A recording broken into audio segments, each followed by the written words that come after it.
পরমাত্মনে নমঃ। যথার্থ গীতা, শ্রীমদ্ ভগবদ গীতা, অথ প্রথম অধ্যায়।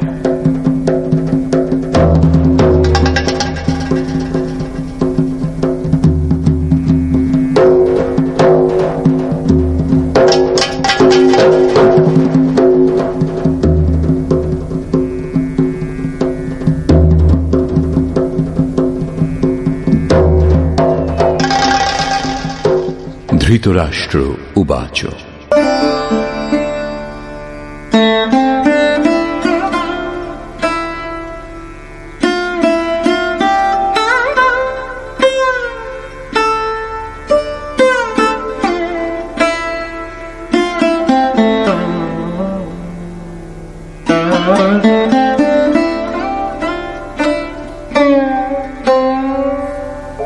ধর্মক্ষেত্রে কুরুক্ষেত্রে সমবেতাयुयुत्सवः मामकाः पाण्डवाश्चैव কিমকুর্বত সঞ্জয়। ধৃতরাষ্ট্র জিজ্ঞাসা করলেন, হে সঞ্জয়, ধর্মভূমি কুরুক্ষেত্রে যুদ্ধার্থে সমবেত হয়ে আমার এবং পাণ্ডুর পুত্রগণ কি করল? অজ্ঞানরূপ ধৃতরাষ্ট্র এবং সংযমরূপ সঞ্জয়। অজ্ঞান মনের অন্তরালে থাকে।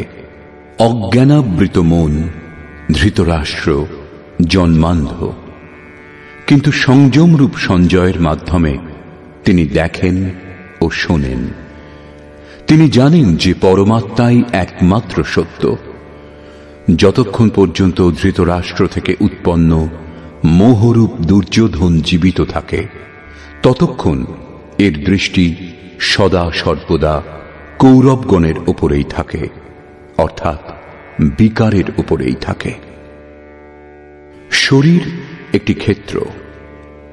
যখন হৃদয় রাজ্যে দৈবী গুণ সমূহের বাহুল্য ঘটে, তখন এই শরীর ধর্মক্ষেত্রে পরিণত হয়, এবং যখন এতে আসরিক প্রবৃত্তির বাহুল্য ঘটে, তখন এই শরীর কুরুক্ষেত্রে পরিণত হয়। কুরু অর্থাৎ কর, এই শব্দ আদেশাত্মক। শ্রীকৃষ্ণ বলছেন, প্রকৃতিজাত তিনটি গুণের বশীভূত হয়েই মানুষ কর্ম করে। ক্ষণমাত্র কর্ম না করে থাকতে পারে না। গুণত্রয় তাকে দিয়ে করিয়ে নেয়। ঘুমন্ত অবস্থাতেও কর্ম বন্ধ হয় না, সেটিও সুস্থ দেহের আবশ্যক খোরাক মাত্র। এই তিন গুণ মানুষকে দেবতা থেকে শুরু করে কীট পর্যন্ত দেহের বন্ধনেই আবদ্ধ করে। যতক্ষণ প্রকৃতি এবং প্রকৃতিজাত গুণ জীবিত, ততক্ষণ কুরু সক্রিয় থাকবে।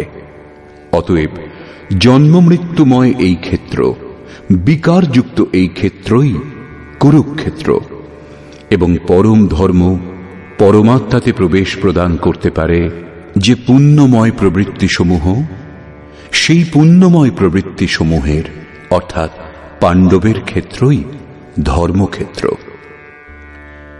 পুরাতত্ত্ববিদগণ পাঞ্জাব, কাশী, প্রয়াগ এবং অন্যান্য বহু স্থানের মধ্যে কুরুক্ষেত্রের নির্দিষ্ট স্থান অনুসন্ধান কার্যে রত আছেন। কিন্তু গীতাকার স্বয়ং বলেছেন, যে ক্ষেত্রে এই যুদ্ধ হয়েছিল সেই ক্ষেত্রটি কোথায়? ইদম শরীরম কৌন্তেয় ক্ষেত্রমিত্যভিধীয়তে। অর্জুন, এই দেহই ক্ষেত্র, এবং যিনি একে জানেন এবং আয়ত্তের অধীনে আনতে পারেন, তিনিই ক্ষেত্রজ্ঞ। এরপর তিনি ক্ষেত্রের বিস্তার সম্বন্ধে বললেন, যাতে 10টি ইন্দ্রিয়, মন, বুদ্ধি, অহংকার, 5টি বিকার এবং 3টি গুণের বর্ণনা আছে। এই দেহই ক্ষেত্র, এক মল্লভূমি। এর মধ্যে যুদ্ধাভিলাষী প্রবৃত্তি 2টি, দৈবী সম্পদ এবং আসুরী সম্পদ। পাণ্ডুর সন্তানগণ এবং ধৃতরাষ্ট্রের সন্তানগণ, স্বজাতীয় এবং বিজাতীয় প্রবৃত্তিসমূহ।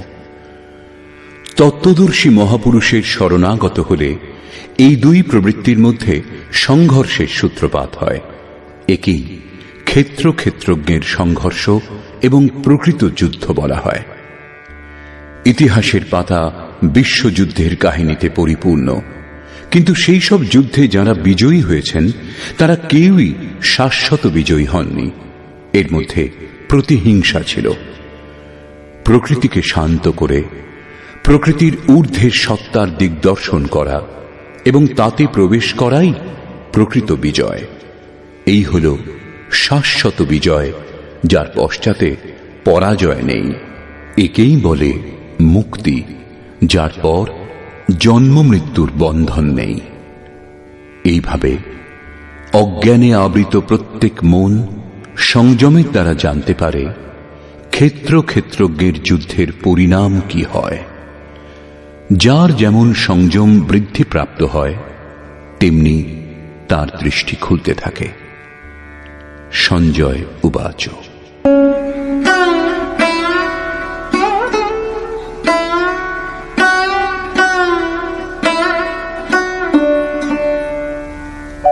दृष्ट्वा तु पाण्डवानीकम् व्यूढम् दुर्योधनस्तदा आचार्यमुपसंगम्य राजा वचनमब्रवीत्। সেই সময় রাজা দুর্যোধন ব্যূহ রচনাযুক্ত পাণ্ডবগণের সেনাকে দেখে দ্রোণাচার্যের কাছে গিয়ে এই কথা বললেন। দ্বৈতের আচরণই দ্রোণাচার্য। যখন অনুভব হয় যে পরমাত্মা থেকে আমরা পৃথক, একেই বলে দ্বৈতবোধ, তখনই তাকে লাভ করার জন্য ব্যাকুলতা জেগে ওঠে। তখনই আমরা গুরুর খোঁজে বেরিয়ে পড়ি। দুই প্রবৃত্তির মধ্যে একেই প্রাথমিক গুরু বলা যেতে পারে, যদিও পরে যোগেশ্বর শ্রীকৃষ্ণই সদ্গুরু হবেন, যিনি যোগের পূর্ণ স্থিতি প্রাপ্ত মহাপুরুষ। রাজা দুর্যোধন আচার্যের কাছে যান। মোহরূপ দুর্যোধন, মোহই সকল ব্যাধির মূল ও রাজা। দুর্যোধন দূর অর্থাৎ দূষিত, যৌধন অর্থাৎ সেই ধন। আত্মিক সম্পত্তি স্থির সম্পত্তি, তাতে যে আবিলতা সৃষ্টি করে তা মোহ। এই মোহ প্রকৃতির দিকে আকৃষ্ট করে এবং প্রকৃত জ্ঞানের জন্য প্রেরণাও প্রদান করে। মোহ আছে বলেই জানার প্রশ্নও আছে, অন্যথা সকলই পূর্ণ। অতএব ব্যূহ রচনাযুক্ত পাণ্ডবগণের সেনাকে দেখে, অর্থাৎ পুণ্যজাত স্বজাতীয় বৃত্তিসমূহকে সংগঠিত দেখে মোহরূপ দুর্যোধন প্রথম গুরু দ্রোণের কাছে গিয়ে বললেন, पश्यैतां पाण्डुपुत्राणाम् आचार्य महतीं चमू व्यूढां द्रुपदपुत्रेण तव शिष्येण धीमता। হে আচার্য, আপনার বুদ্ধিমান শিষ্য দ্রুপদ পুত্র ধৃষ্টদ্যুম্ন দ্বারা বুহাকার রচিত পাণ্ডুপুত্রগণের এই বিপুল সৈন্য সমাবেশ দর্শন করুন। শাশ্বত অচল পদে আস্থা রাখতে পারে যে দৃঢ় মন, তাকে বলে ধৃষ্টদ্যুম্ন। একেই বলে পুণ্যময় প্রবৃত্তি সমূহের নায়ক। সাধন কঠিন ন মন কর টেকা। সাধন কঠিন নয়, মন দৃঢ় হওয়া কঠিন। এবার বললেন সেনার বিস্তার।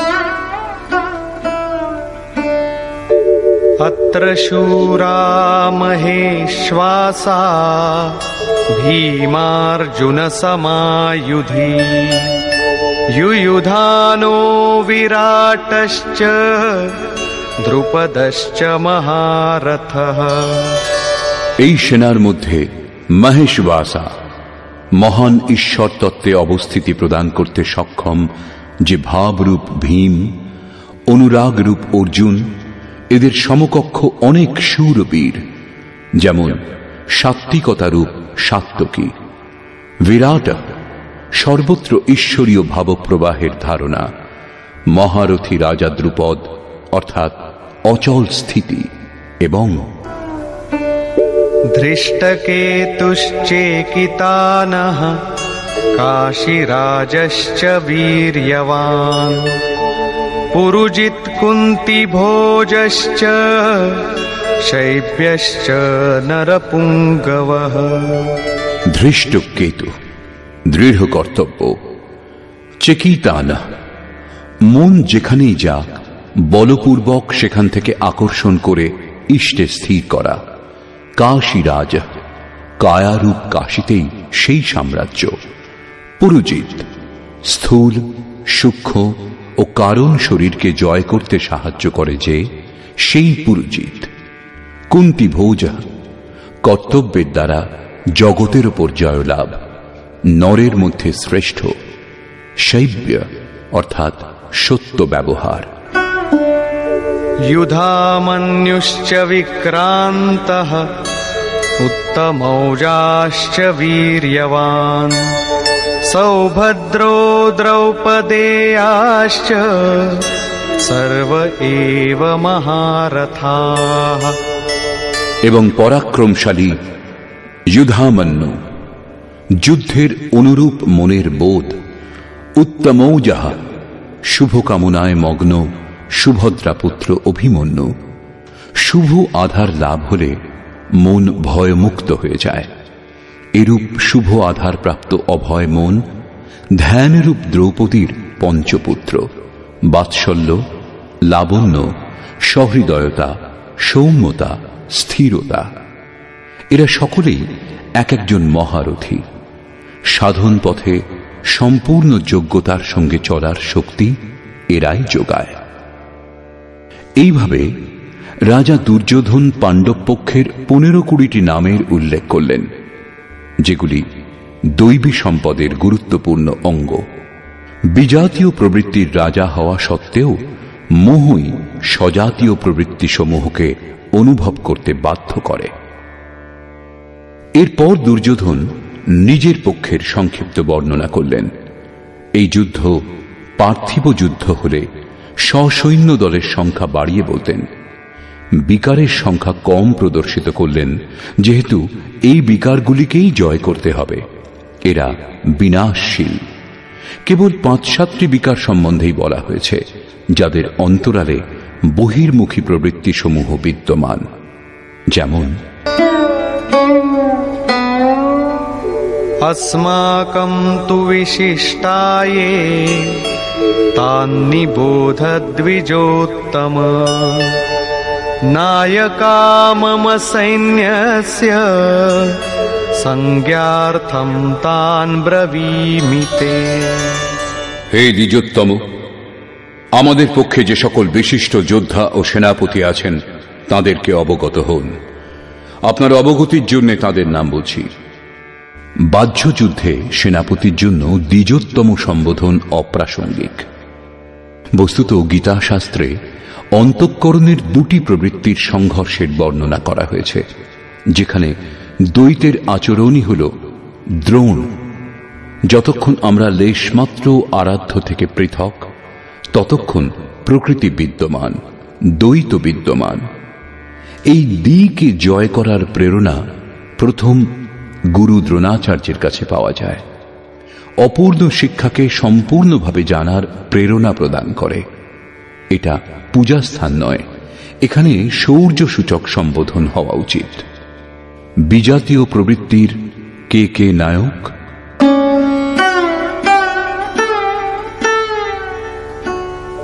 भवान् भीष्मश्च कर्णश्च कृपश्च समितिञ्जयः अश्वत्थामा विकर्णश्च सौमदत्तिस्तथैव च। একজন স্বয়ং আপনি, অর্থাৎ দ্বৈতের আচরণ রূপ দ্রোণাচার্য। ভ্রমরূপ পিতামহ ভীষ্মও আছেন। এই বিকার সমূহ ভ্রম থেকে উৎপন্ন হয়, শেষ পর্যন্ত জীবিত থাকে। তাই পিতামহ সম্পূর্ণ সেনার মৃত্যুর পরেও জীবিত ছিলেন। শরশয্যায় অচৈতন্য অবস্থাতে ছিলেন, তবুও জীবিত ছিলেন। একেই বলে ভ্রমরূপ ভীষ্ম। ভ্রম শেষ পর্যন্ত বেঁচে থাকে। এইরূপ বিজাতীয় কর্মরূপ কর্ণ এবং সংগ্রাম বিজয়ী কৃপাচার্য। সাধন অবস্থায় সাধক অন্যের প্রতি যে কৃপার আচরণ করেন, সেই কৃপাকেই কৃপাচার্য বলে।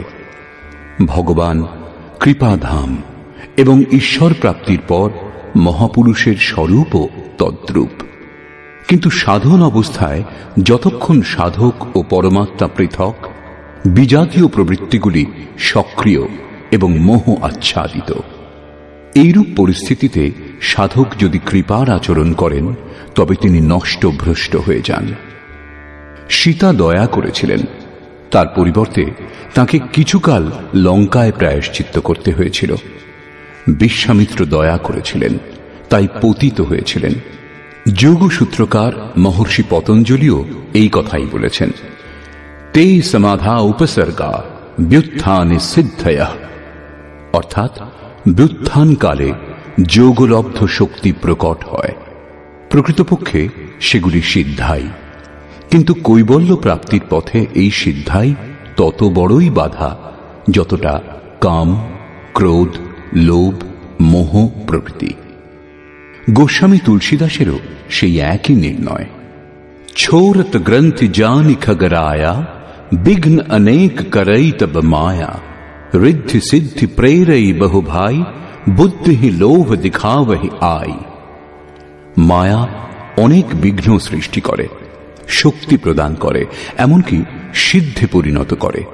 এইরূপ সিদ্ধ সাধক যদি পাশ দিয়ে শুধু হেঁটে যান, তাহলে মরণাপন্ন রোগীও বেঁচে ওঠে। সেই রোগী যদিও সুস্থ হয়ে ওঠে, কিন্তু সাধক যদি সেটা নিজের অবদান বলে মনে করেন, তাহলে তিনি নিশ্চয়ই নষ্ট ভ্রষ্ট হয়ে যাবেন। একজন রোগীর স্থানে হাজার হাজার রোগী তাকে ঘিরে ধরবে এবং ভজন চিন্তনের ক্রম অবরুদ্ধ হয়ে যাবে।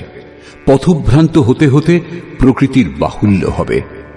যদি লক্ষ্য দূরে এবং সাধক কৃপা করেন, তবে কৃপার একার আচরণই সমিতিঞ্জয়, অর্থাৎ সমস্ত সেনাবাহিনীকে জয় করবে।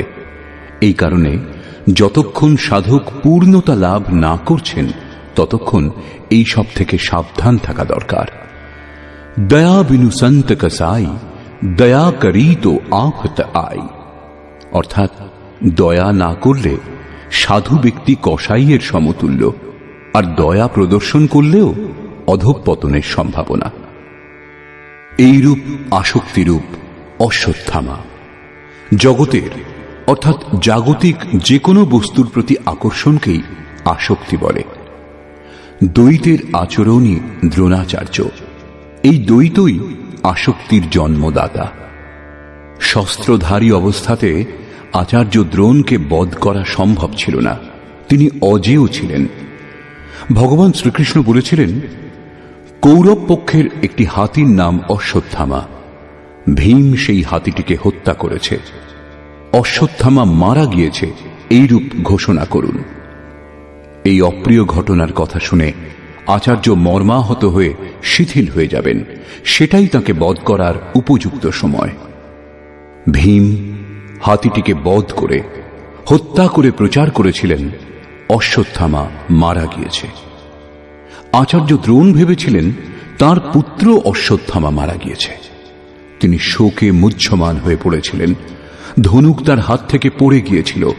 তিনি হতাশ, নিশ্চেষ্ট হয়ে যুদ্ধভূমিতে বসে পড়েছিলেন। সেই মুহূর্তে তাকে বধ করা হয়েছিল।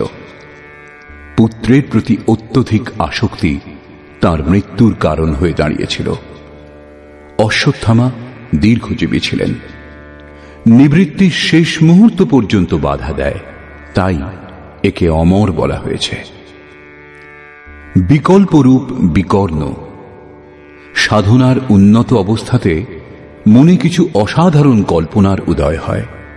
মনে সংকল্প বিকল্প জাগে যে স্বরূপ লাভের পর ভগবানের তরফ থেকে কিরূপ সিদ্ধাই, কিরূপ অলৌকিক শক্তি প্রদান করা হবে। সাধক ঈশ্বর চিন্তনের পরিবর্তে ঈশ্বরের ঐশ্বর্যের চিন্তা করতে শুরু করেন, যদিও সাধকের উচিত একাগ্র হয়ে কর্ম করে যাওয়া। ফললাভের কামনা করা উচিত নয়, কিন্তু যখন তিনি সিদ্ধায় অর্থাৎ যোগলব্ধ শক্তির কামনা করতে শুরু করেন, তখন এইরূপ মনোভাব অর্থাৎ বিকল্পকেই বিকর্ণ বলে। এই কল্পনাগুলি অসাধারণ, কিন্তু সাধনাতে ভয়ঙ্করভাবে বাধা দেয়। ভ্রম উৎপাদক সাহসী হল ভূরিশ্রবা। সাধনা স্তর উন্নত হলে সকলেই সাধকের প্রশংসা করতে শুরু করেন, বলে ইনি মহাত্মা, ইনি সিদ্ধ পুরুষ, দিব্য গুণের অধিকারী। তার সমক্ষে লোকপালও বিনীত হয়ে যান। এমন ব্যবহার এবং প্রশংসা দ্বারা সাধক আনন্দের আতিশয্যে পথহারা হন। এইরূপ শ্বাসকেই ভূরিশ্রবা বলা হয়। পূজ্য গুরুদেব বলতেন, সমাজ যদি পুষ্পবৃষ্টি করে, প্রশংসা করে, বিশ্ববন্দ জগৎগুরু বলে, তোমার তাতে কিছু লাভ হবে না, শুধু কান্নাকাটি করতে থাকবে। কিন্তু যদি ভগবান তোমাকে সাধুর আখ্যা দেন, তবে সর্বস্ব লাভ করবে। সমাজ বলুক অথবা নাই বলুক, তুমি সর্বস্ব লাভ করবে। এইরূপ প্রশংসাতে অভিভূত হওয়াকেই ভ্রম উৎপাদক শ্বাস অর্থাৎ ভূরিশ্রবা বলে। অত্যধিক প্রশংসার ফলে সাধনার হ্রাস হয়। অতএব ভ্রম উৎপাদক শ্বাসই হল ভূরিশ্রবা। সংযমের স্তর উন্নত হলে পরে যে বিকারগুলি বাধা দেয়, এগুলি তাদেরই নাম। আসক্তিরূপ অশ্বত্থামা, বিকল্পরূপ বিকর্ণ এবং ভ্রমপূর্ণ শ্বাস ভূরিশ্রবা। এরা সকলেই বহির্মুখী প্রবাহের নায়ক।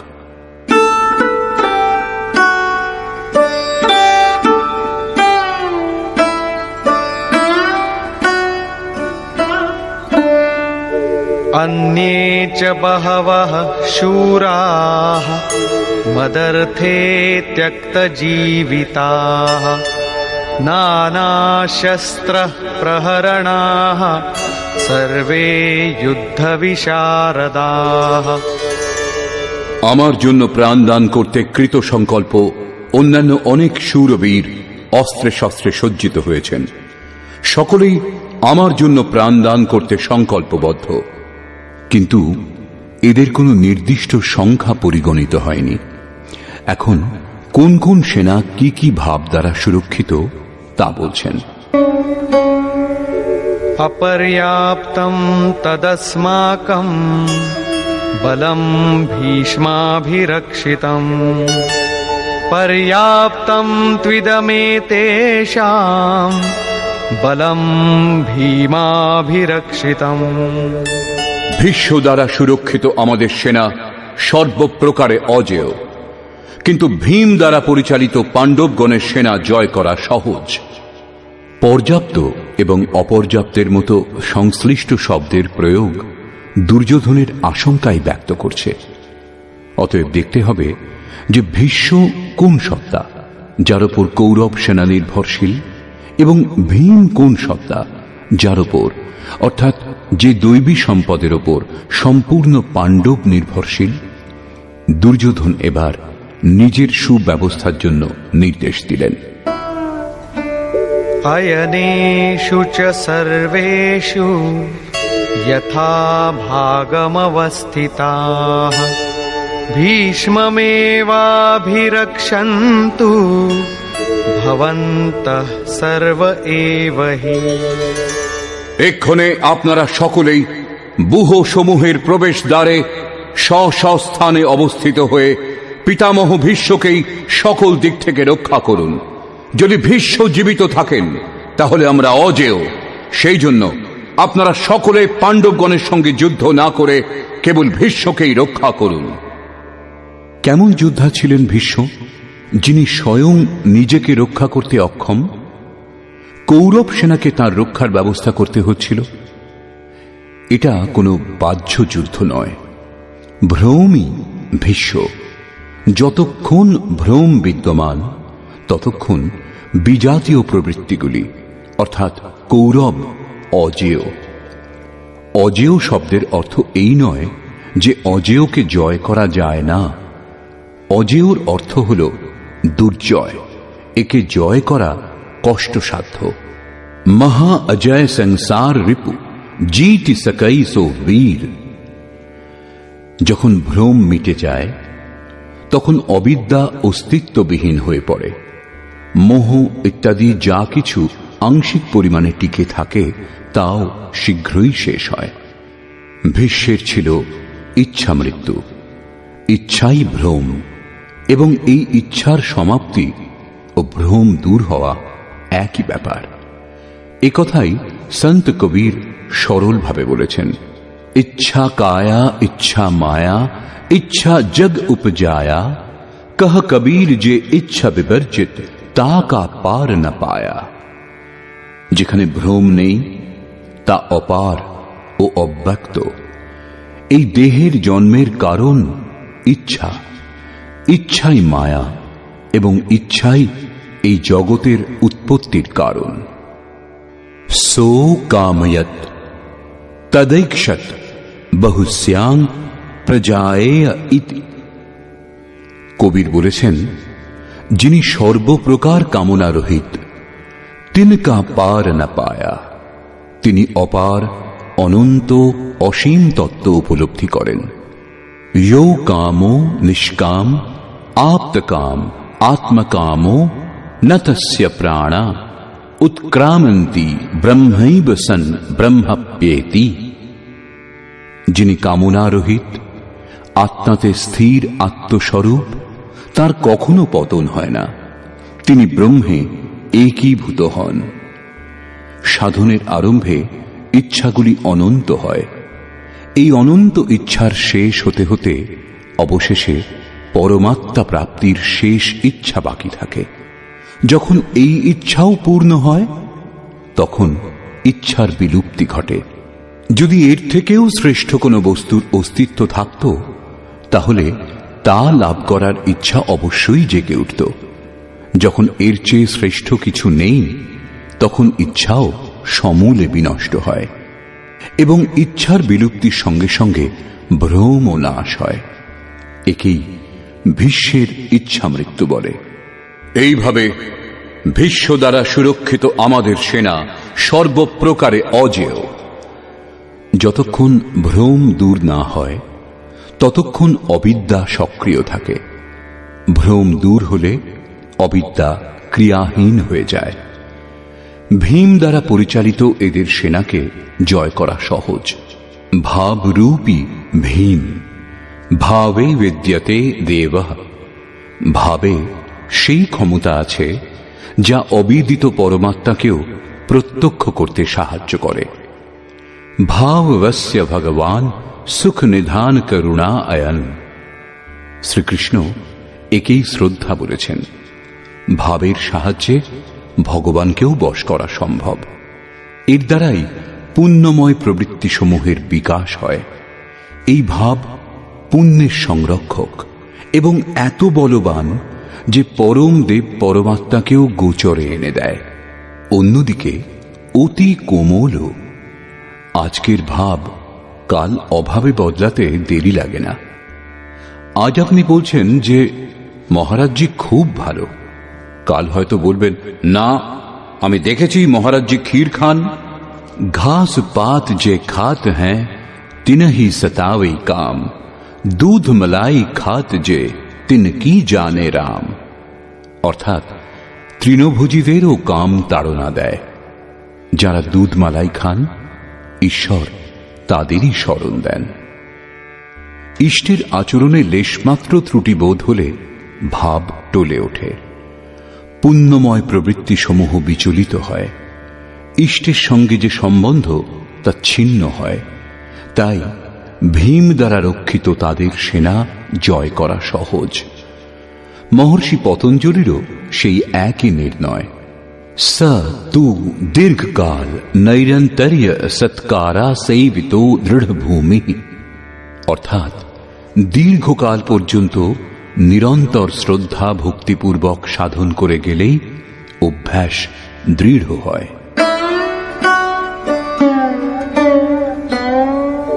তস্য সঞ্জনয়ন হর্ষম কুরু বৃদ্ধঃ পিতামহঃ সিংহনাদম বিনদ্যোচ্চৈঃ শঙ্খম দধ্মৌ প্রতাপবান।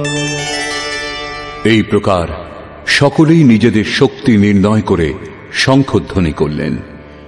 এই শঙ্খধ্বনি হল পাত্রের পরাক্রমের ঘোষণা। যুদ্ধ জয়ের পর কোন পাত্র আপনাকে কি দেবে? কৌরবগণের মধ্যে বৃদ্ধ প্রতাপবান ভীষ্ম দুর্যোধনের হৃদয়ে হর্ষ উৎপন্ন করে উচ্চৈঃস্বরে সিংহনাদের সমান ভয়প্রদ শঙ্খ বাজালেন। সিংহ প্রকৃতির ভয়াবহ দিকের প্রতীক। ঘোর জঙ্গলের নীরব স্থানে নির্জনে সিংহের গর্জন যদি কানে আসে, তাহলে দেহের লোম খাড়া হয়ে যাবে, ভয়ে হৃদয় কাঁপতে শুরু করবে, যদিও সিংহ থেকে আপনি বহু দূরে। ভয় প্রকৃতিজাত, পরমাত্মায় তার স্থান নেই, কারণ পরমাত্মা অভয় সত্তা। ভ্রমরূপ ভীষ্ম বিজয়ী হলে প্রকৃতির যে ভয়ারণ্যের মধ্যে আপনি আছেন, তার থেকেও ভয়ঙ্কর ভয়ের আবরণ আপনাকে ঢেকে ফেলবে। ভয়ের আরো একটি স্তর বৃদ্ধি পাবে, ভয়ের আবরণ আরো ঘন হয়ে উঠবে। এছাড়া ভ্রম আর কিছু দিতে পারে না। অতএব প্রকৃতি থেকে নিবৃত্তি গন্তব্যে যাওয়ার পথ। সংসারে প্রবৃত্তি প্রতারণা করে, ঘোর অন্ধকারময়। এর বেশি কোনো ঘোষণা কৌরবদের নেই। কৌরব পক্ষ থেকে কয়েকটি বাদ্য একসঙ্গে বেজে উঠল, কিন্তু সেগুলিও ভয় প্রদান করা ছাড়া আর কিছু দিতে পারল না। প্রত্যেক বিকার কিছু না কিছু ভয়ই প্রদান করে। সেজন্য তারাও ঘোষণা করলেন, ততঃ শঙ্খাশ্চ ভৈর্যশ্চ পণবানক গোমুখাঃ সহসৈবাভ্যহন্যন্ত সশব্দস্তু মূলোऽভবৎ। এরপর অনেক শঙ্খ, ভেরি, ঢোল এবং রণশৃঙ্গাদি রণবাদ্যযন্ত্র একসঙ্গে বেজে উঠল। সেগুলির শব্দ অত্যন্ত ভয়ঙ্কর পরিস্থিতি সৃষ্টি করল। ভয় সঞ্চার করার অতিরিক্ত কৌরবদের কোনো ঘোষণা নেই।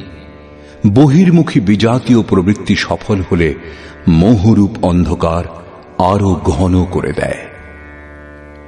এরপর পুণ্যময় প্রবৃত্তি সমূহের দিক থেকে ঘোষণা করা হল, যার মধ্যে প্রথম ঘোষণাটি যোগেশ্বর শ্রীকৃষ্ণের।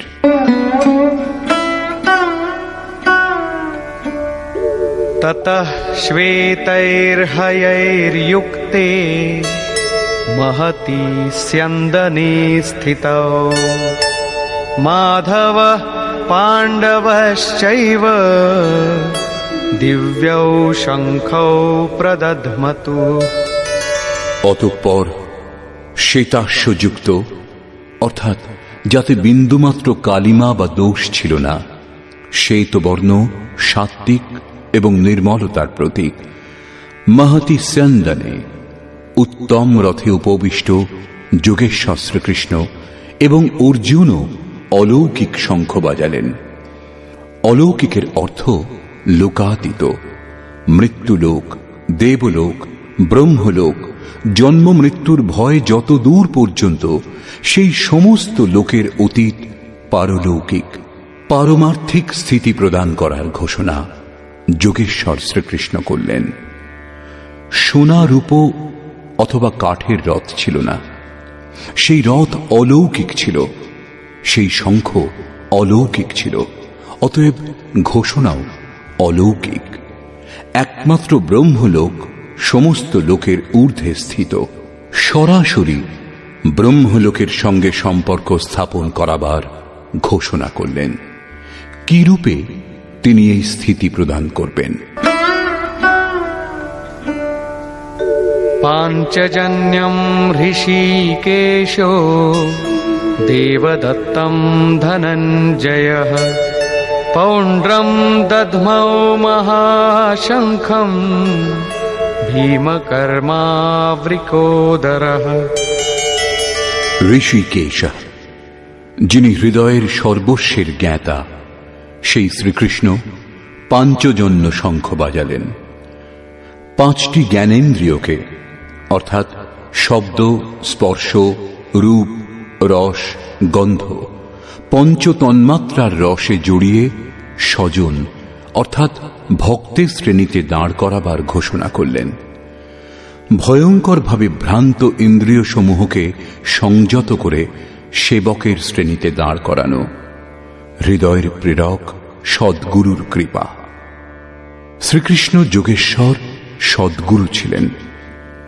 শিষ্যস্তেহং, ভগবান আমি আপনার শিষ্য।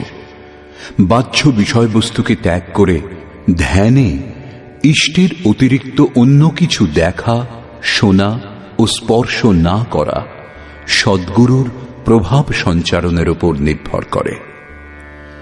দেবদত্যম ধনঞ্জয়, দৈবী সম্পত্তিকে অধীনে করে যে অনুরাগ, সেই অনুরাগই অর্জুন।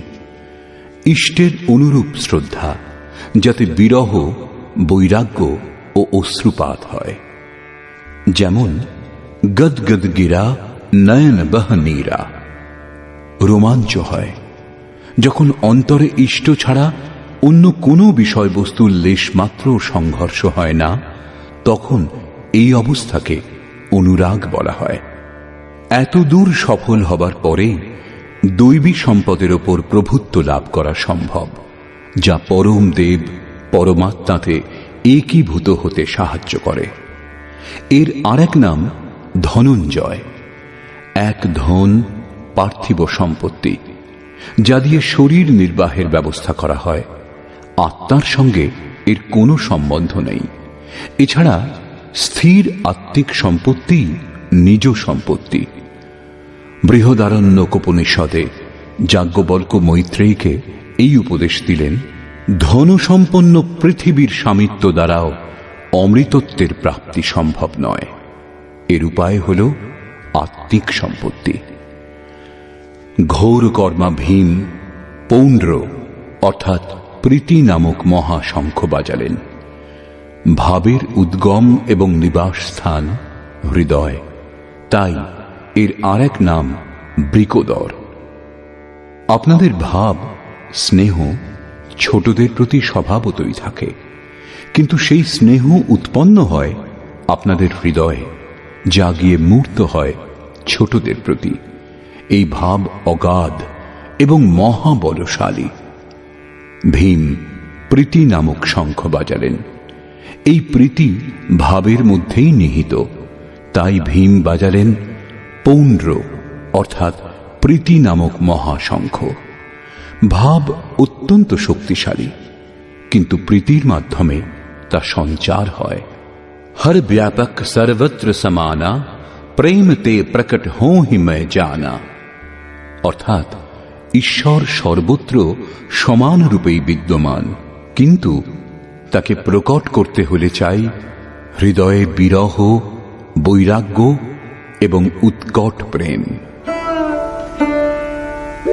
অনন্ত বিজয়ম রাজা কুন্তী পুত্র যুধিষ্ঠিরঃ, নকুলঃ সহদেবশ্চ সুঘোষমণি পুষ্পকৌ। কুন্তিপুত্র রাজা যুধিষ্ঠির অনন্ত বিজয় নামক শঙ্খ বাজালেন। কর্তব্যরূপ কুন্তি এবং ধর্মরূপ যুধিষ্ঠির। ধর্মে স্থির থাকলেই অনন্ত বিজয়ম, অনন্ত পরমাত্মাতে স্থিতি লাভ হবে। যুদ্ধে স্থিরঃ স যুধিষ্ঠিরঃ। প্রকৃতি পুরুষ ক্ষেত্র ক্ষেত্রজ্ঞের সংঘর্ষে স্থির থাকেন, অত্যন্ত দুঃখেও বিচলিত হন না। তবেই একদিন যিনি অনন্ত, যার অন্ত নেই, সেই পরম তত্ত্ব পরমাত্মাকে লাভ করতে সক্ষম হন। নিয়মরূপ নকুল সুঘোষ নামক শঙ্খ বাজালেন। যেমন যেমন নিয়ম কঠোর হবে, তেমন তেমন অশুভ লক্ষণগুলি বিলয় হয়ে যাবে এবং শুভ পরিস্থিতির উদয় হবে। সৎসঙ্গরূপ সহদেব মণিপুষ্পক নামক শঙ্খ বাজালেন। মনীষীগণ প্রত্যেক শ্বাসকে বহুমূল্য মণির আখ্যা দিয়েছেন। হীরা জৈসে শ্বাসা বাতোं में बीती যায়। বাহ্য সৎসঙ্গ সৎপুরুষের বাণী শ্রবণকে বলে, যা এক প্রকার সৎসঙ্গ, কিন্তু যথার্থ সৎসঙ্গ হয় আন্তরিক। শ্রীকৃষ্ণের মতে আত্মাই সত্য এবং সনাতন। চিত্ত যখন স্থির হয়ে আত্মার সঙ্গত করে তখনই হয় প্রকৃত সৎসঙ্গ। এই সৎসঙ্গ চিন্তন, ধ্যান এবং সমাধির অভ্যাস দ্বারা সম্পন্ন হয়। যেমন যেমন সত্যের সান্নিধ্যে স্মৃতি স্থির হবে, তেমন তেমন এক একটি শ্বাসের উপর নিয়ন্ত্রণ হতে থাকবে। ইন্দ্রিয়গুলির সঙ্গে মনও নিরুদ্ধ হয়ে আসবে। এই প্রকার যখন সম্পূর্ণরূপে নিরুদ্ধ হবে তখনই বস্তু লাভ হবে। বাদ্যযন্ত্রের মতো আত্মার ধ্বনির সঙ্গে চিত্তের ধ্বনি মিলিয়ে সঙ্গত করাই যথার্থ সৎসঙ্গ। বাহ্য মণি কঠোর হয়, কিন্তু শ্বাসরূপ মণি পুষ্প থেকেও কোমল। পুষ্প তো বিকশিত হওয়ার পর অথবা বৃন্তচ্যুত হলে শুকিয়ে যায়, কিন্তু আপনি এর পরের শ্বাস পর্যন্ত জীবিত থাকার নিশ্চয়তা দিতে পারেন না। সৎসঙ্গ সফল হলে প্রত্যেক শ্বাসের উপর নিয়ন্ত্রণ রেখে লক্ষ্য প্রাপ্তি সম্ভব। এর বেশি পাণ্ডবদের কোনো ঘোষণা নেই, কিন্তু প্রত্যেক সাধন নির্মলতার পথে কিছু না কিছু দূরত্ব অতিক্রম করায়। অতঃপর বললেন,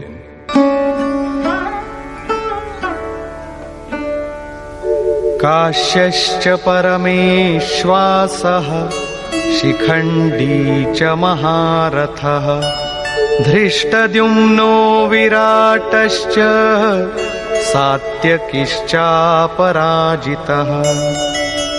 কায়ারূপ কাশী। পুরুষ যখন চারিদিক থেকে মন ও ইন্দ্রিয় সমূহকে সংযত করে কায়াতেই কেন্দ্রিত করেন, তখন পরমেশ্ববাসঃ পরম ঈশে বাস করার অধিকারী হন। পরম ঈশ্বর তত্ত্বে অবস্থান দিতে সক্ষম কায়াকেই কাশী বলে। কায়াতেই পরম ঈশ্বরের নিবাস। পরমেশ্ববাসের অর্থ শ্রেষ্ঠ ধনুর্ধারী নয়, পরন্তু পরম ঈশ বাস। শিখাসূত্রের ত্যাগই শিখণ্ডী। সাধনা পথের কিছু ভ্রান্ত ব্যক্তিরা আজকাল মুন্ডিত মস্তকে সূত্রের নামে গলার উপবিদ খুলে রাখে, অগ্নি ত্যাগ করে এবং একেই সন্ন্যাস বলে। এই ধারণা সম্পূর্ণ ভুল। বস্তুত শিখা লক্ষ্যের প্রতীক, যেখানে আপনাকে পৌঁছতে হবে, এবং সূত্র সংস্কারের প্রতীক। যতক্ষণ পরমাত্মার প্রাপ্তি না হয় ততক্ষণ সংস্কারের সূত্রপাত হতেই থাকে।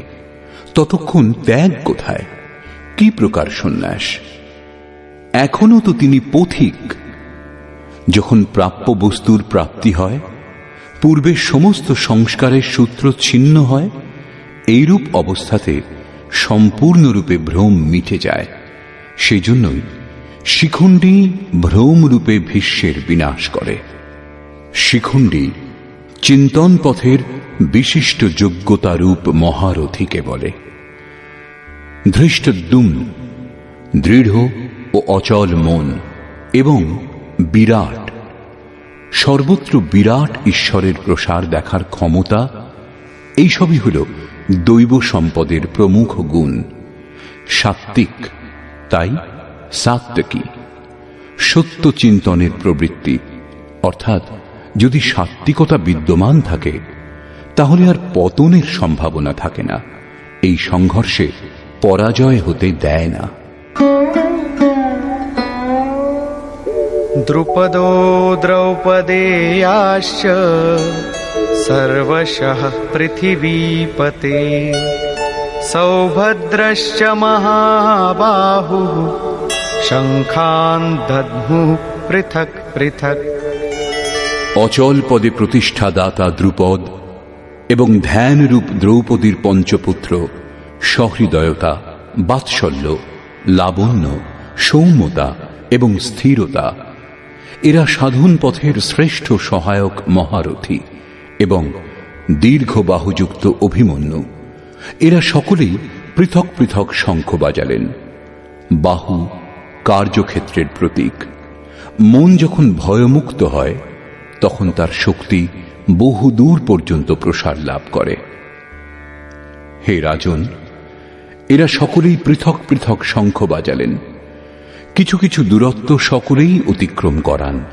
এদের পালন আবশ্যক, তাই এদের নাম উল্লেখ করা হয়েছে। এছাড়া কিছু দূরত্ব যেটুকু বাকি থাকে তা মন ও বুদ্ধির অতীত। ভগবান স্বয়ং অন্তঃকরণে জাগ্রত হয়ে তা অতিক্রম করান, দৃষ্টিরূপে আত্মার রথী হয়ে যান এবং সম্মুখে দণ্ডায়মান হয়ে নিজের পরিচয় দেন।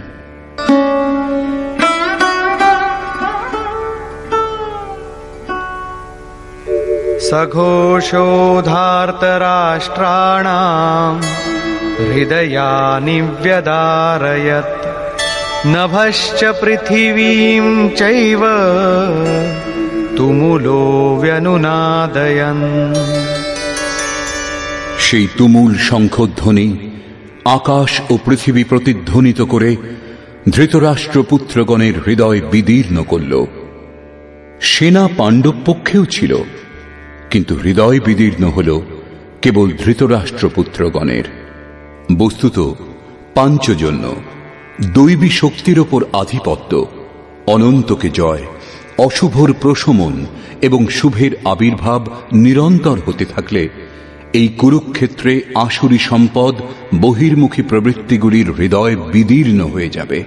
তাদের বল ক্রমশ ক্ষীণ হতে থাকবে। পূর্ণ সফলতা লাভ হলে মোহময়ী প্রবৃত্তিগুলি সম্পূর্ণরূপে শান্ত হয়ে যায়।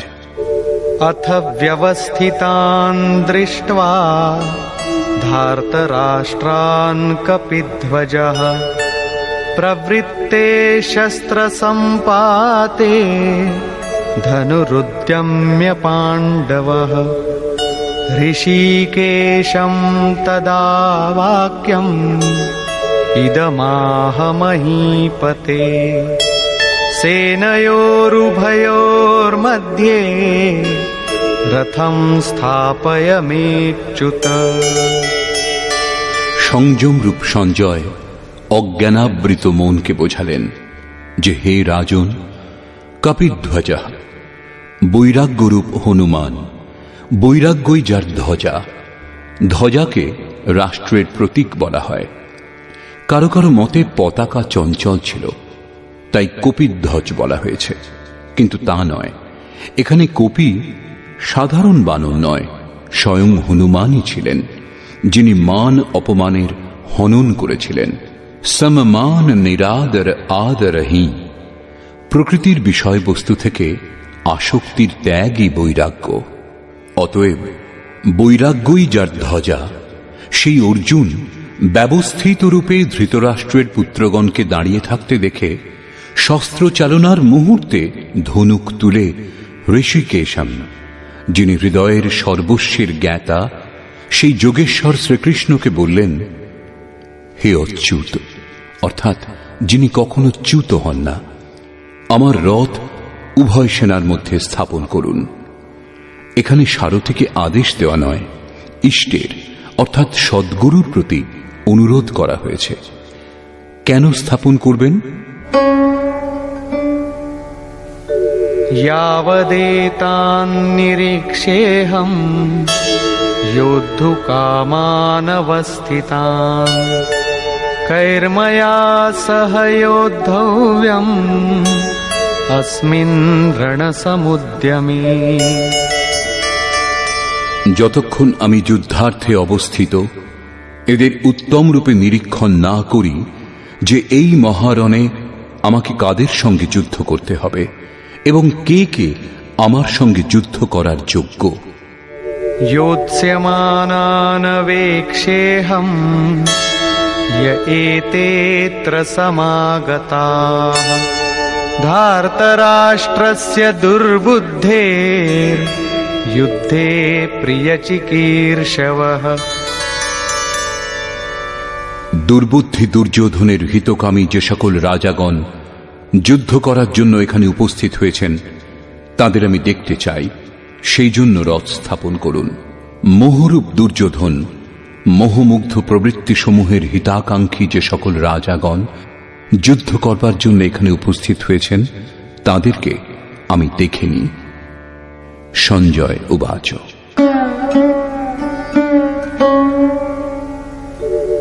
एवमुक्तो ऋषिकेशो गुडाकेशेन भारत सेनयोरुभयोर्मध्ये स्थापयित्वा रथोत्तमम् भीष्मद्रोणप्रमुखतः सर्वेषां च महीक्षिताम् उवाच पार्थ पश्यैतान् সমবেতান কুরু নীতি। সঞ্জয় বললেন, নিদ্রাজয়ী অর্জুনের এইরূপ বলার পর ভগবান শ্রীকৃষ্ণ, যিনি হৃদয়ের জ্ঞাতা, তিনি উভয় সেনার মধ্যে এবং ভীষ্ম, দ্রোণ ও মহীক্ষিতাম দেহরূপ পৃথিবীকে অধিকার করেছেন যে রাজাগণ, সেই সকল রাজাগণের সম্মুখে উত্তম রথ স্থাপন করে বললেন, হে পার্থ, সমবেত কৌরবগণকে অবলোকন করো। এখানে উত্তম রথের অর্থ সোনার উপর নির্মিত রথ নয়। সংসারে উত্তমের পরিভাষা নশ্বর বস্তুর অনুকূলতা প্রতিকূলতার উপর দেওয়া হয়, কিন্তু এই পরিভাষা পূর্ণ নয়, যা আমাদের আত্মা অর্থাৎ স্বরূপের সঙ্গে সর্বদা সহযোগিতা করে, তাই একমাত্র উত্তম, যার পর অনুত্তম অর্থাৎ মলিনতা বলে আর কিছু থাকে না। তত্রাপশ্যৎ স্থিতান পার্থঃ পিতॄনথ পিতামহান আচার্যান মাতুলান ভ্রাতॄন পুত্রান পৌত্রান সখীনস্তথা শ্বশুরান সুহৃদশ্চৈব সেনয়োরুভয়োরপি। এছাড়া সুনিশ্চিত লক্ষ্যযুক্ত পার্থিব দেহকে যিনি রথ স্বরূপ বিবেচনা করেছেন, সেই পার্থ উভয় পক্ষের সেনা দলের মধ্যে পিতৃব্যগণকে, পিতামহগণকে, আচার্যগণকে, মাতুলগণকে, ভ্রাতাগণকে, পুত্রগণকে, পৌত্রগণকে, মিত্রগণকে, শ্বশুরগণকে এবং সুহৃদগণকে অবস্থিত দেখলেন। উভয় সেনাদলের মধ্যে অর্জুন কেবল নিজের পরিবার, মামার পরিবার, শ্বশুরের পরিবার এবং সুহৃদ ও গুরুজনদের দেখতে পেলেন। মহাভারতকালের গণনা অনুসারে 18 অক্ষৌহিনী অর্থাৎ আনুমানিক 40 লক্ষের সমকক্ষ হবে, কিন্তু প্রচলিত গণনা অনুসারে 18 অক্ষৌহিনী অর্থাৎ 6.5 আরব সংখ্যায় হবে, যা আজকের বিশ্বের জনসংখ্যার সমকক্ষ। আজ সমগ্র বিশ্বে মাত্র ততই জনসমূহের জন্য বিশ্বস্তরে আবাস, খাদ্য এবং জনসংখ্যার সমস্যা সমুপস্থিত। এই বিশাল জনসমূহ অর্জুনের 3-4টি আত্মীয়ের পরিবারই মাত্র ছিল। এত বিশাল পরিবার কি কারো হয়? কখনোই না। এই সকলই হৃদয় ক্ষেত্রের ছবি।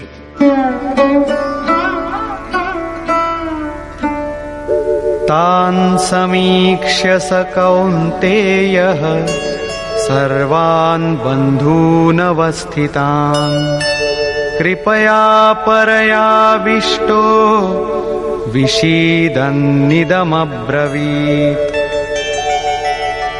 কুন্তিপুত্র অর্জুন সেই বন্ধুগণকে যুদ্ধক্ষেত্রে অবস্থিত দেখে অত্যন্ত করুণাপূর্ণ হয়ে শোক করতে লাগলেন, কারণ দেখলেন এরা সকলেই তাঁর নিজের আত্মীয় স্বজন। অতএব বললেন, অর্জুন উবাচ।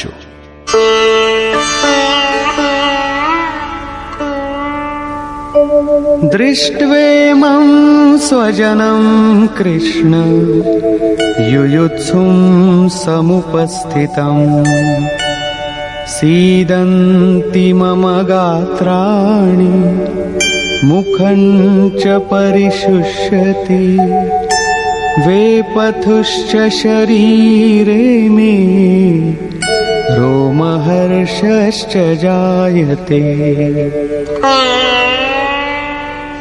হে কৃষ্ণ, আত্মীয় স্বজনকে যুদ্ধার্থ উপস্থিত দেখে আমার অঙ্গ প্রত্যঙ্গাদি অবসন্ন, আমার মুখ শুষ্ক হচ্ছে, আমার শরীর কম্পিত ও রোমাঞ্চিত হচ্ছে। এখানেই শেষ নয়। गाण्डीवं स्रंसते हस्तात् त्वक्चैव परिदह्यते न च शक्नोम्यवस्थातुं भ्रमतीव च मे मनः।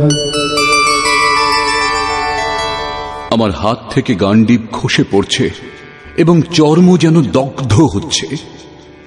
অর্জুন সন্তপ্ত হয়ে উঠছেন যে এই যুদ্ধ কি ধরনের, যার মধ্যে শুধু স্বজনই দাঁড়িয়ে। অর্জুনের ভ্রম হয়েছিল। তিনি বললেন, এখন আমি দাঁড়াতেও অসমর্থ, এখন এর বেশি আমার দেখার সামর্থ্য নেই। निमित्तानि च पश्यामि विपरीतानि केशव न च श्रेयोनुपश्यामि हत्वा स्वजनमाहवे। হে কেশব, এই যুদ্ধের লক্ষণ ও বিপরীত দেখছি। যুদ্ধে আত্মীয়দের হত্যা করলে মঙ্গল হবে এও দেখি না, কুলকে বধ করলে কল্যাণ কিরূপে সম্ভব?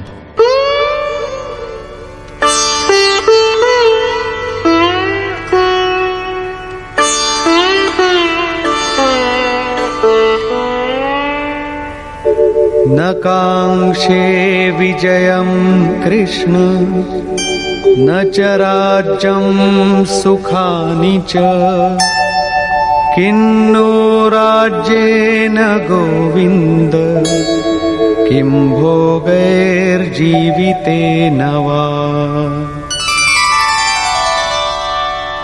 সম্পূর্ণ পরিবার যুদ্ধে উপস্থিত হয়েছেন। এদের যুদ্ধে বধ করে বিজয়, সেই বিজয়ের দ্বারা প্রাপ্ত রাজ্য ও রাজ্য সুখ অর্জুন চান না।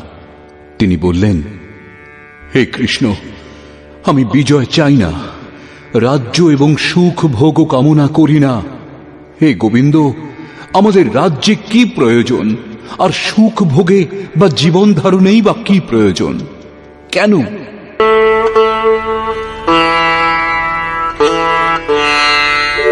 येषामर्थे काङ्क्षितं नो राज्यं भोगाः सुखानि च तैमेव स्थिता युद्धे प्राणांस् त्यक्त्वा धनानि च। যাদের জন্য রাজ্য ভোগ ও সুখাদি আমার অভিলষিত, সেই স্বজনগণই প্রাণের আশা ত্যাগ করে যুদ্ধে উপস্থিত হয়েছেন।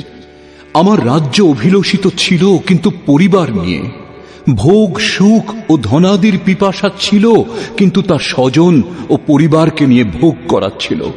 কিন্তু যখন তারা সকলেই প্রাণের আশা ত্যাগ করে যুদ্ধে উপস্থিত হয়েছেন, তখন আমার সুখ ভোগ বা রাজ্যের প্রয়োজন নেই। এ সকলই এদের জন্য প্রিয় ছিল। এদের থেকে পৃথক হয়ে এ সকলের আমার আর প্রয়োজন নেই। যতক্ষণ পরিবার থাকে ততক্ষণ এই কামনাগুলিও থাকে।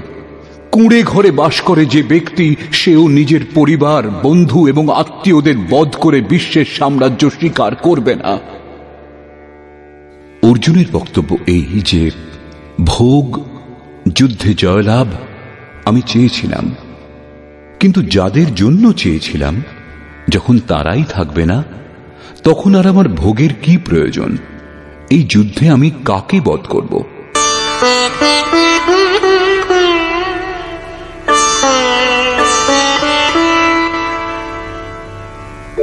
आचार्याः पितरः पुत्राः तथैव च पितामहाः मातुलाः श्वशुराः पौत्राः शालाः सम्बन्धिनस्तथा।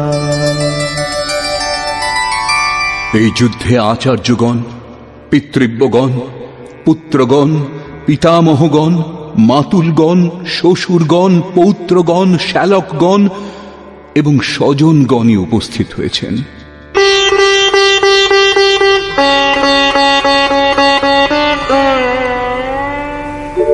एतान्न हन्तुमिच्छामि घ्नतोऽपि मधुसूदन अपि त्रैलोक्यराज्यस्य हेतोः किन्नु मही कृते। হে মধুসূদন, এরা আমাকে বধ করলেও ত্রৈলোক্য রাজ্যের জন্য আমি এদের বধ করতে চাই না। পৃথিবী মাত্র রাজ্যের জন্য কি কথা। 18 অক্ষৌহিনী সেনার মধ্যে অর্জুন কেবল নিজের পরিবারকেই দেখতে পেয়েছিলেন। এত অধিক স্বজন বাস্তবে কারা? বস্তুত অনুরাগী অর্জুন। সাধন ভজনের শুরুতে প্রত্যেক অনুরাগী সমক্ষে এই সমস্যাই দেখা দেয়। সকলেই চায় সাধন ভজন করে পরম সত্যকে লাভ করতে, কিন্তু জ্ঞানী সদ্গুরুর সংরক্ষণে অনুরাগী সাধক যখন ক্ষেত্রজ্ঞের সংঘর্ষ অনুভব করেন, তাকে কার কার সঙ্গে যুদ্ধ করতে হবে বুঝতে পারেন, তখনই হতাশ হয়ে পড়েন। তিনি চান তার পিতার পরিবার, শ্বশুরের পরিবার, মামার পরিবার, সুহৃদ, বন্ধু এবং গুরুজন সবাই সঙ্গে থাকুন, সকলেই সুখী থাকুন এবং এদের সকলকে সুস্থিত করে তিনি পরমাত্মস্বরূপ লাভও করে নেবেন। কিন্তু যখন জানতে পারেন আরাধনার পথে অগ্রসর হতে হলে পরিবার ত্যাগ করতে হবে, এই সম্বন্ধগুলির মোহ থেকে মুক্ত হতে হবে, তখনই তিনি অধীর হয়ে ওঠেন। পূজ্য মহারাজজি বলতেন, মৃত্যু হওয়া এবং সাধু হওয়া একই ব্যাপার। সাধুর জন্য এই পৃথিবীতে কেউ জীবিত থাকলেও গৃহ সম্বন্ধীয় কেউই থাকবে না। যদি থাকে তাহলে সম্বন্ধ বিদ্যমান, মোহ শেষ হয়েছে কোথায়? পূর্ণ ত্যাগ অর্থাৎ সম্বন্ধের অস্তিত্ব বিলীন হবার পরেই সাধক জয়লাভ করেন। এই সম্বন্ধগুলির প্রসারই জগৎ, অন্যথা জগতে আমার বলে কি আছে? তুলসীদাস কহ চিদ বিলাস জগ বুঝত বুঝত বুঝে, অর্থাৎ মনের প্রসারই এই জগৎ। যোগেশ্বর শ্রীকৃষ্ণ মনের প্রসারকেই জগৎ বলে সম্বোধন করেছেন। যিনি এর প্রভাব রোধ করতে সক্ষম হয়েছেন, তিনি চরাচর বিশ্ব জয় করেছেন। ইহৈব তৈর্জিতঃ সর্গো এষাম সাম্যে স্থিতম মনঃ। এমন কথা নয় যে কেবল অর্জুনই অধীর ছিলেন। সকলের হৃদয়েই অনুরাগ আছে। প্রত্যেক অনুরাগী ব্যাকুল হন। আত্মীয় স্বজনের স্মৃতি তাকে ব্যাকুল করে। সাধনার আরম্ভে প্রত্যেক সাধক চিন্তা করেন যে ভজন করে কিছু লাভ হলে এদের সঙ্গে তা ভোগ করা যাবে, সকলেই সুখী হবে। কিন্তু যখন এরা সঙ্গে থাকবে না, তখন সুখের আর কি প্রয়োজন? অর্জুনের দৃষ্টি রাজ্য সুখ পর্যন্তই সীমাবদ্ধ ছিল। তিনি ত্রিলোকের সাম্রাজ্যকেই সুখের পরাকাষ্ঠা ভেবেছিলেন। এর বেশি কোনো সত্য আছে একথা অর্জুন এখনো জানেন না।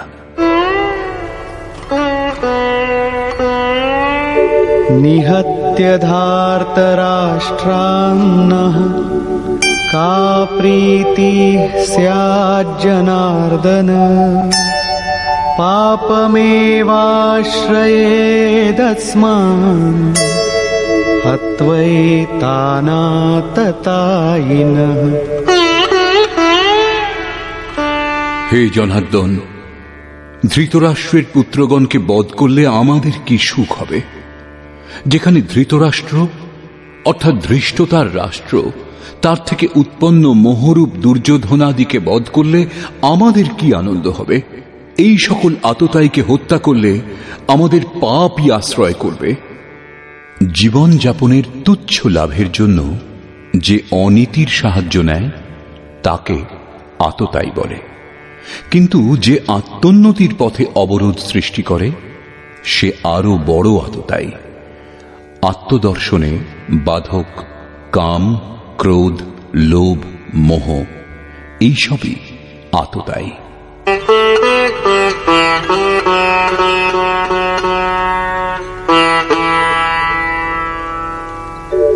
তস্মান্নার্হা বয়ম হন্তুম ধার্তরাষ্ট্রান স্ববান্ধবান স্বজনম হি কথম হত্বা সুখিনঃ স্যাম মাধব। অতএব হে মাধব, স্বীয় বান্ধব ধৃতরাষ্ট্রের পুত্রগণকে আমাদের বধ করা উচিত নয়। স্ববান্ধব কিরূপে? তারা সকলেই তো শত্রু ছিল। বস্তুত শরীরের আত্মীয়তা অজ্ঞানজনিত।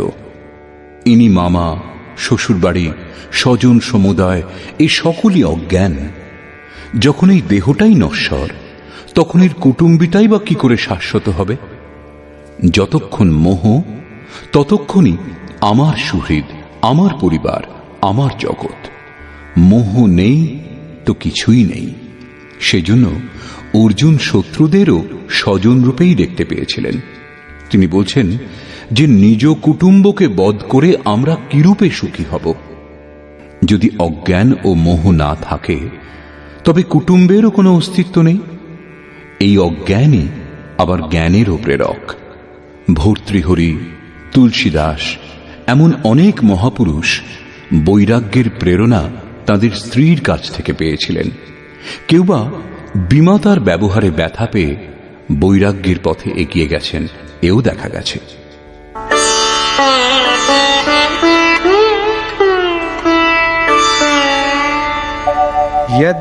यद्यप्येतेन पश्यन्ति लोभोपहत चेतसः कुलक्षयकृतं दोषं मित्रद्रोहे च पातकम्।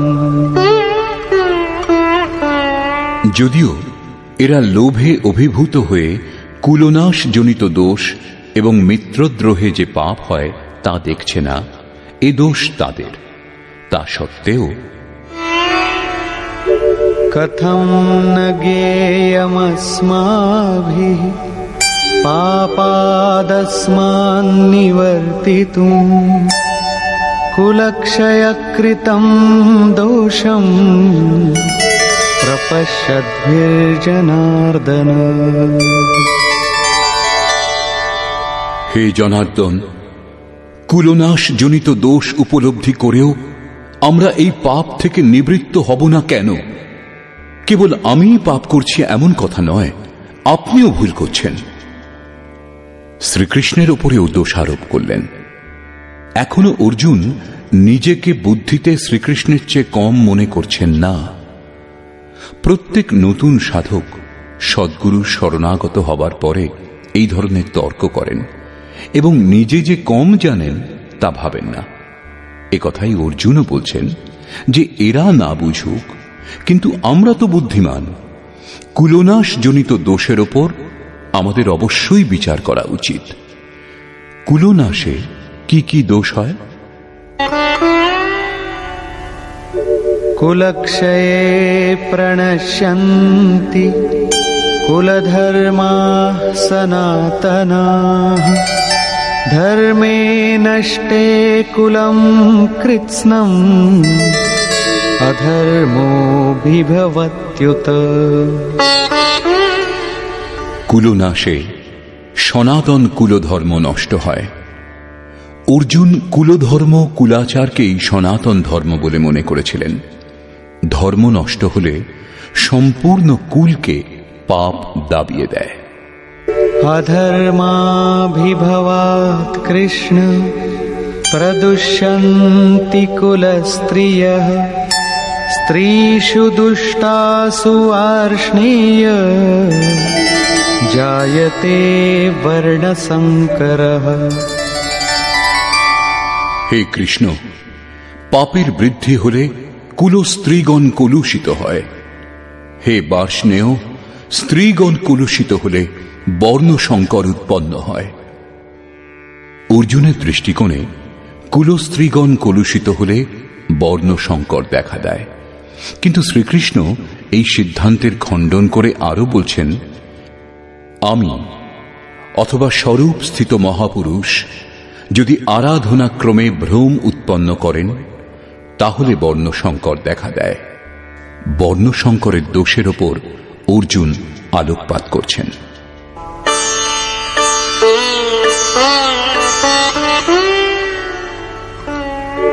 সংকরো নরকায়ৈব কুলঘ্নানাম কুলস্য চ পতন্তি পিতরো येषाम् লুপ্তপিণ্ডোদকক্রিয়াঃ।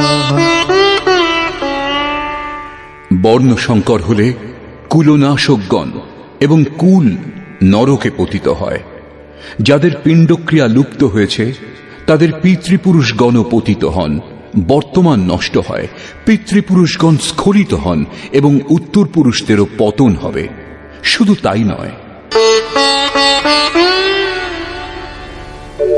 দোষৈরেতৈঃ কুলঘ্নানাং বর্ণসংকরকারকৈঃ উৎসাদ্যন্তে জাতিধর্মাঃ কুলধর্মাশ্চ শাশ্বতাঃ।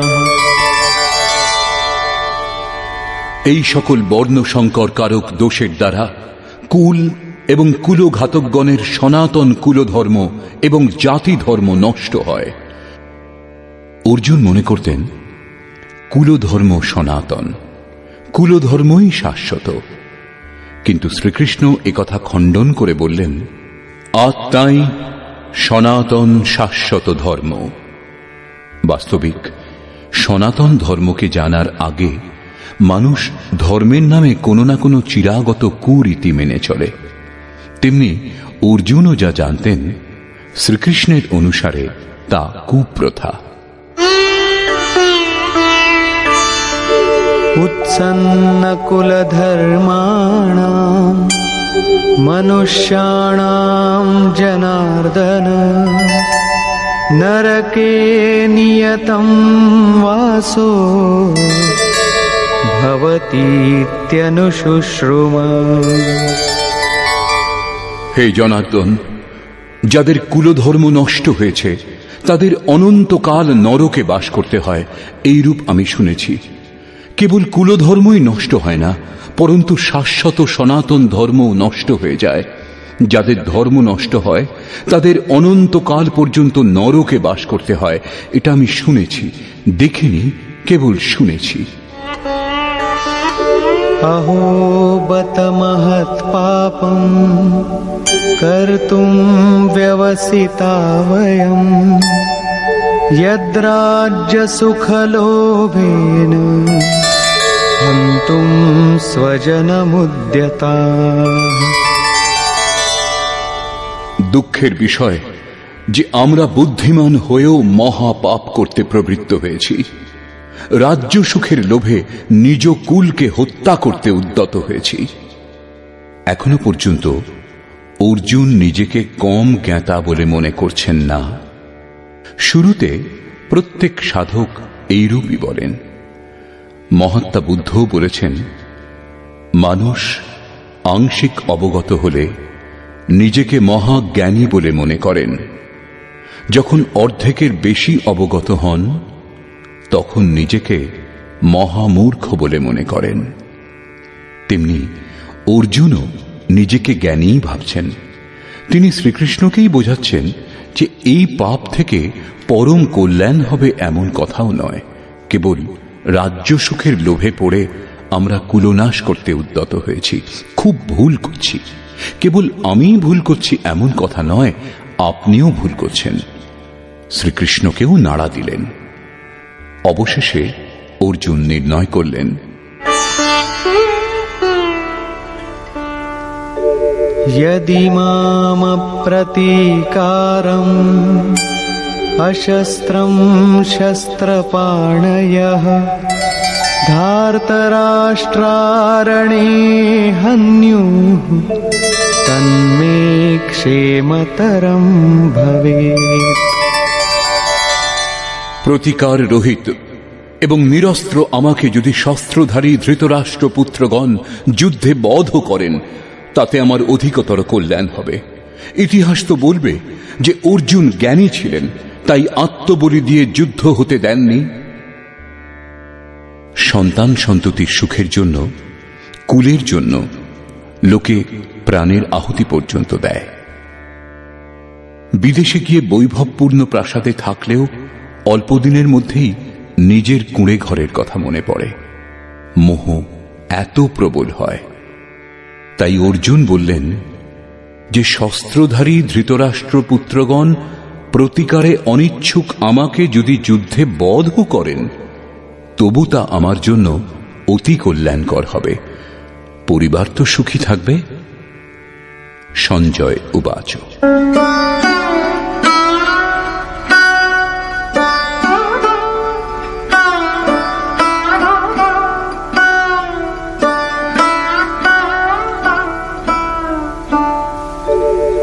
एवमुक्त्वार्जुनः संख्ये रथोपस्थ उपाविशत् विसृज्य सशरं चापं शोकसंविघ्नमानसः। সঞ্জয় বললেন, রণভূমিতে শোকসন্তপ্ত অর্জুন এইরূপ বলে ধনুর্বাণ ত্যাগ করে রথের পশ্চাৎ ভাগে বসে পড়লেন, অর্থাৎ ক্ষেত্রজ্ঞের সংঘর্ষ থেকে সরে দাঁড়ালেন। নিষ্কর্ষ। গীতা শাস্ত্রে ক্ষেত্রজ্ঞের যুদ্ধের বর্ণনা করা হয়েছে। ঈশ্বরীয় বিভূতি সম্পন্ন ভগবৎ স্বরূপের সম্যক দর্শন করবার গায়ন হল এই গীতা শাস্ত্র। যে ক্ষেত্রে এই গায়ন সম্পাদন করা হয়, সেই যুদ্ধক্ষেত্র এই শরীর, যার অন্তরালে দুটি প্রবৃত্তি বিরাজমান, ধর্মক্ষেত্র এবং কুরুক্ষেত্র। যুদ্ধে প্রবৃত্ত সেনাসমূহের স্বরূপ এবং তাদের শক্তির আধার বর্ণিত হয়েছে। শঙ্খধ্বনির মাধ্যমে এদের পরাক্রম নির্ধারিত করা হয়েছে। তদনন্তর যে সেনার সঙ্গে যুদ্ধ করাচ্ছিল তাদের নিরীক্ষণ করা হল। এদের গণনা 18 অক্ষৌহিনী, অর্থাৎ প্রায় 6.5 আরব বলা হয়, কিন্তু এরা অনন্ত। এই প্রকৃতির দৃষ্টিকোণ দুটি, একটি ইষ্টন্মুখী প্রবৃত্তি, দৈবী সম্পদ, দ্বিতীয়টি বহির্মুখী প্রবৃত্তি, আসুরী সম্পদ। দুটিই প্রকৃতি, একটি ইষ্টের দিকে উন্মুখ করে, পরম ধর্ম পরমাত্মার দিকে নিয়ে যায়, অন্যটি প্রকৃতিতে বিশ্বাস করায়। প্রথমে দৈবী সম্পদের বৃদ্ধি করে আসুরী প্রবৃত্তিগুলিকে নিঃশেষ করা হয়। তারপর শাশ্বত সনাতন পরব্রহ্মের দিগদর্শন এবং তাঁতে স্থিতি লাভের পর দৈবী প্রবৃত্তিগুলির প্রয়োজনীয়তাও ফুরিয়ে যায় এবং যুদ্ধের পরিণাম দৃষ্টিগোচর হয়। সৈন্য নিরীক্ষণের সময় অর্জুন কেবল নিজের পরিবারকেই দেখতে পেয়েছিলেন। যাদের বধ করার কথা ছিল তারা স্বজনই ছিলেন। জীবের যত দূর পর্যন্ত সম্বন্ধ থাকে, জগতের বিস্তারও তার জন্য তত দূর পর্যন্তই হয়। অনুরাগের আরম্ভিক অবস্থায় পারিবারিক মোহই বাধা দেয়। সাধক যখন দেখেন পরিবারের মধুর সম্বন্ধ থেকে তার এত দূর বিচ্ছেদ হবে যেন তা কখনো ছিল না, তখন তিনি ব্যাকুল হন। স্বজনের প্রতি আসক্তি ত্যাগ করার পথে যত রকমের অকল্যাণই দেখতে পান, তিনি কুপ্রথার মাধ্যমে নিজেকে বাঁচাবার চেষ্টা করেন। ঠিক যেমন অর্জুন করেছিলেন। তিনি বলেছিলেন, কুলধর্মই সনাতন ধর্ম। এই যুদ্ধ হলে সনাতন ধর্ম লোপ পাবে, কুলস্ত্রীগণ ভ্রষ্টা হবে এবং বর্ণসংকর উৎপন্ন হবে। তাদের জন্ম কুল ও কুলনাশকদের অনন্তকাল পর্যন্ত নরকে বাস করার জন্যই হয়ে থাকে। অর্জুন নিজ বুদ্ধি অনুসারে সনাতন ধর্মের রক্ষার জন্য ব্যাকুল ছিলেন। তিনি শ্রীকৃষ্ণকে অনুরোধ করলেন যে আমরা বুদ্ধিমান হয়ে এই মহাপাপ কেন করব, অর্থাৎ শ্রীকৃষ্ণও পাপ করতে যাচ্ছেন। অবশেষে পাপ থেকে বাঁচবার জন্য আমি যুদ্ধ করব না, এই কথা বলে অর্জুন ধনুর্বাণ ত্যাগ করে হতাশ হয়ে রথের পশ্চাৎভাগে বসে পড়লেন।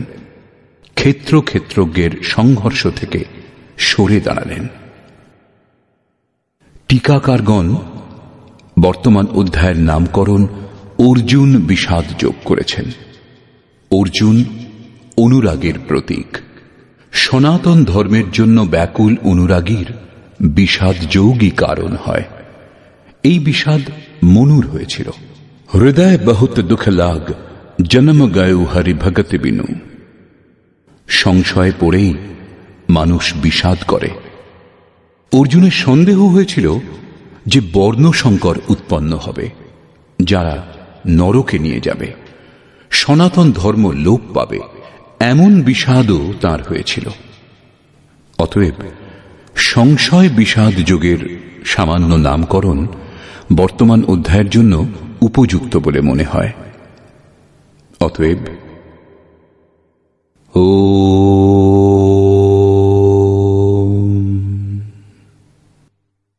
এই প্রকার শ্রীমদ্ ভগবত গীতারূপী উপনিষদ এবং ব্রহ্মবিদ্যা তথা যোগশাস্ত্র বিষয়ক শ্রীকৃষ্ণ এবং অর্জুনের সংবাদে সংশয় বিষাদ যোগ নামক প্রথম অধ্যায় পূর্ণ হল।